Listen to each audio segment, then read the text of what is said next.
I'm timid and it takes a while for me to get my confidence up, but I think it's coming along. Would you say? Yeah. Are you just agreeing with me on camera? No, you're being Tell me how you really feel. I am. I'm telling you the truth. Well, we're in a bit of a pickle. We're in a bit of Barney rubble. Some days are diamonds, but this one's not one of them.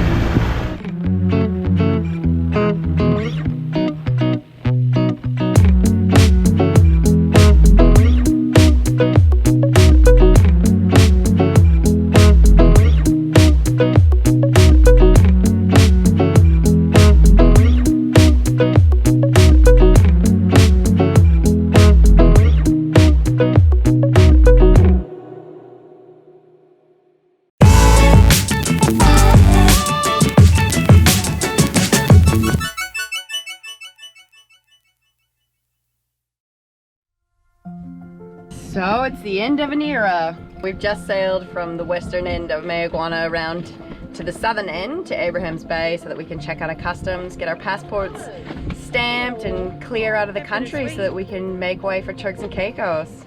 Bahamas has been amazing. I'm sure there'll be some reminiscing over a rum before we head off tomorrow night. But it's been the best playground for learning how to sail. Lots of beautiful sandy atolls, clearest water ever. Good marine life, some surf as well, and good training grounds for learning how to anchor, how to navigate, how to maneuver. You got reefs, you've got inlets. I can see why people spend years, if not lifetimes, cruising the Bahamas because it's kind of got everything you want.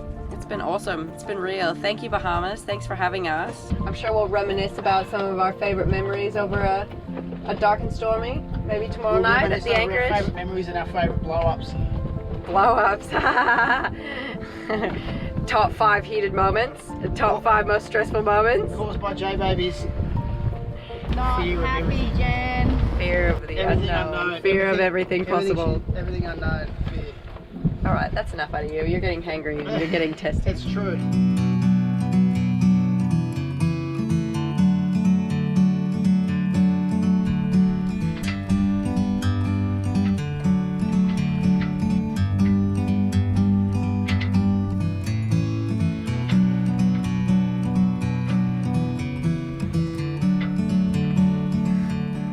This is the life! Oh my gosh, beautiful days, gentle wind, still doing 4 knots. Thank you, Bahamas!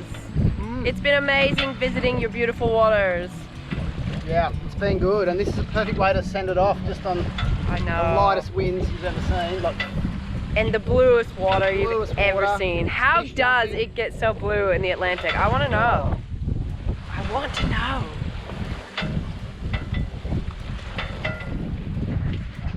It's not too often we get to sail and chat to the big camera with the microphone. It's usually too windy, and that comes across, I'm sure. So what have we learned? Well, first of all, I want to start by saying a big thank you to everyone who's watched our videos. Each and every one of you guys who've watched our videos. That means you, and you, and you, and you, and you. Thank you guys for taking the time to watch and be a part of our journey. It's meant so much. All the comments, all the shares, all the likes, the thumbs up. It's been awesome, and it's really been nice to still feel connected to everyone back home and be able to share some of this experience, because how do you put into words what we've kind of experienced, what we've seen? I mean, when, you know, after months of being in the Bahamas, it's sort of all tends to feel like one big front or one giant day in paradise, either one of the two, and then to come back and describe it, it's like, oh, but now you guys have an idea of what we've been up to, and the highs and the lows. Yeah, and it's a good starting point anyways. When we get back home, we get to share our adventures with you in person. So thank you everyone who's watched, and thank you, Bahamas. It's not the end. It's no, this is just the beginning. This is just the end of the Bahamas chapter. Do you think we're doing 0 knots now? How many knots are we doing? Feels we're like moving slowly, very slowly. Very slowly. The wind's supposed to be 0 right now, but there's like a little bit of westerly wind, so we're trying to get everything we can. We've got 45 miles to go. We're originally planning on getting up at midnight and motor sailing at 4.5 knots for 10 hours to get us there. 4.5 knots at 10 hours is 45 nautical miles, but I'm almost thinking now we should just take whatever wind we've got, even if we're doing 3 knots, and just, even if it takes us 20 hours, and just cruise. And if it gets closer to the time where we have to be there, we can motor sail. But we're offshore now in the ocean, and it's like being in an anchorage. There's no swell. The wind's like 5 knots. We've had rollier anchorages. We've had rollier anchorages heaps of times. In this open ocean. But okay, we digress. Back to the Bahamas. What's been the highlight of Bahamas for you? I think when we rocked up to beep, and I could see there was the wave I've been checking out had potential. Then the next morning going out there and dinging, just seeing right-handers just roping around the point with no one around for miles. And I was just like, wow, this is heaven. That was awesome. That was probably my... And it was probably even the morning before we got out there, the anticipation of not knowing what it was going to be like, and then coming out the dinghy and then just seeing waves peeling, and the surfing part of it was epic, and it was awesome as well, but the anticipation of it was almost better, like the build up to it. Yeah, that was cool, and it validated why we're doing this for me, and I hope to get that feeling a lot more, and I hope to share that with my friends and people that want to come and join us in some places in the future as well. So Dr. Jim, I don't believe that you went as far as Turks and Caicos or further southeast in Georgetown, so we're taking your girl.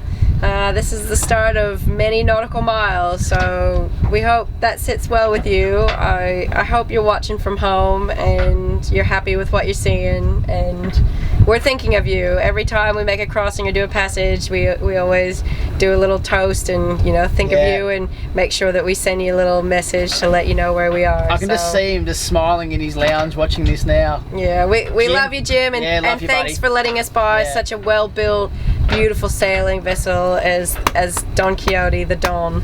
She's a gem, and we're pretty stoked. Yeah, it was meant to be for us, and I hope he feels the same way. Like, it's been good.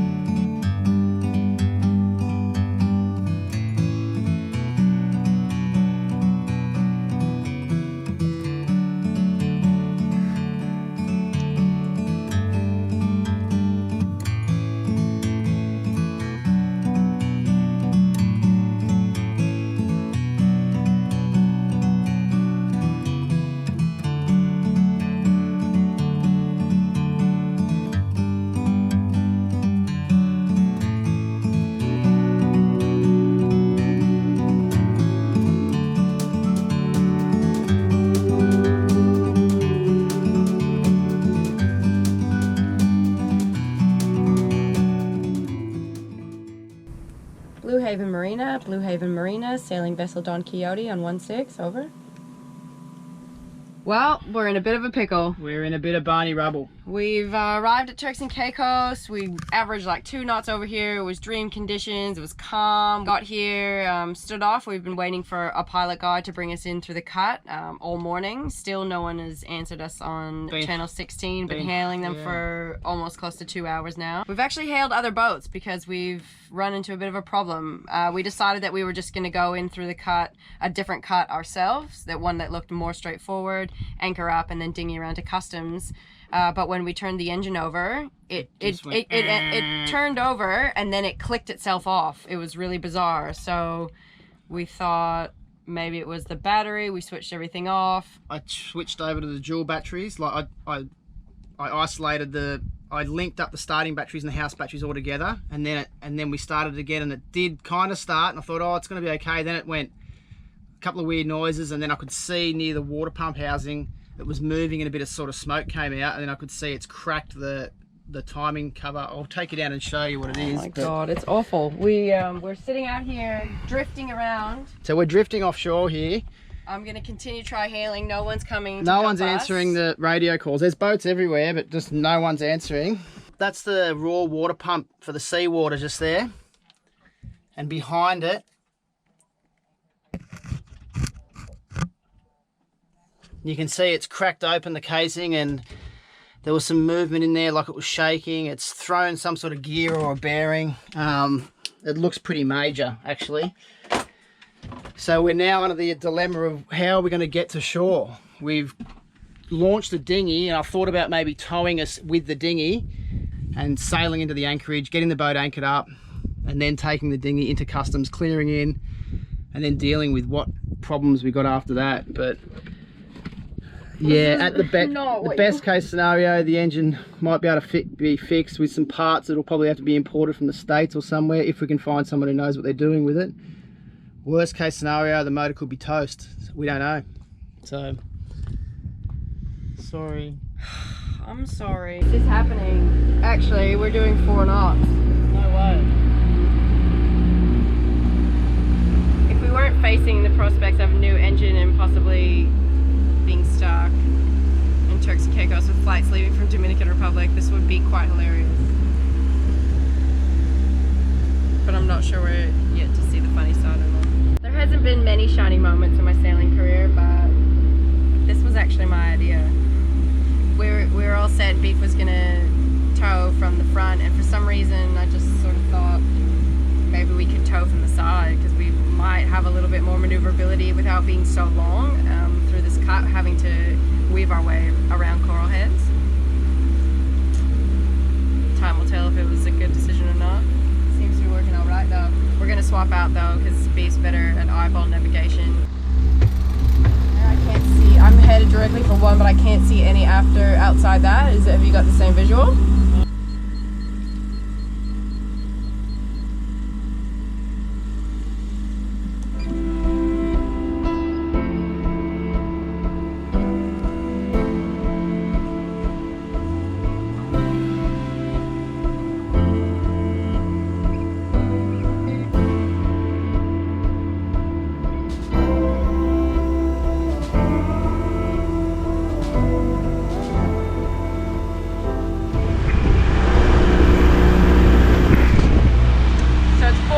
What a freaking mission. We've been there since 1 p.m. waiting for customs and immigration who are mobile to come and check us in. We just had to sit there and wait and wait and wait, and got smashed by mozzies. Now we're on the way back to the boat. Can't wait to get some food and some sleep. Tackle the engine problem tomorrow. Yeah, some days are diamonds, but this one's not one of them. We desperately needed to unwind after a long passage and a big day, but Mother Nature had other plans. Thunderbolts and lightning, very, very frightening me. That's convective. Here it comes! Whoa!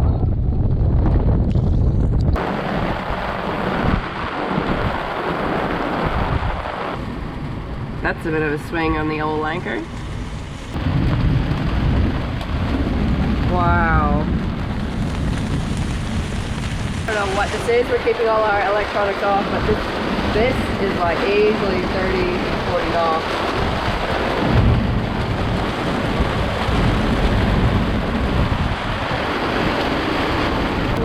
One of the loudest thundercracks I've heard on this boat. Oh, I'm gonna get in there. I'm getting tricked on. You ever swim? Just stand outside and you'll get fresh water. You said that when it rains we're gonna get up there and clean the decks. Yeah, so far it hasn't happened because it's always been stormy. This is a good time for me to work on the engine, I suppose. So the motor's not seized by the looks of things. Wow, okay, what makes you you see think this that? Yep. That shaft is connected to the inside the conduit of the motor. And look at this, it's turning. Okay. There's hope. There's hope. There's always hope. Yesterday we thought we were going to be spending 30 grand and a month in Turks and Caicos, and today there's at least a little bit of hope we might be able to bring this old girl back to her former glory. So hopefully, really hopefully. Thanks for watching another episode of the Naughty Nook. If you like this episode, subscribe to our channel, give us a thumbs up, and leave us a comment below. Yeah, we love comments. As always, thanks for watching. Alrighty, till next time.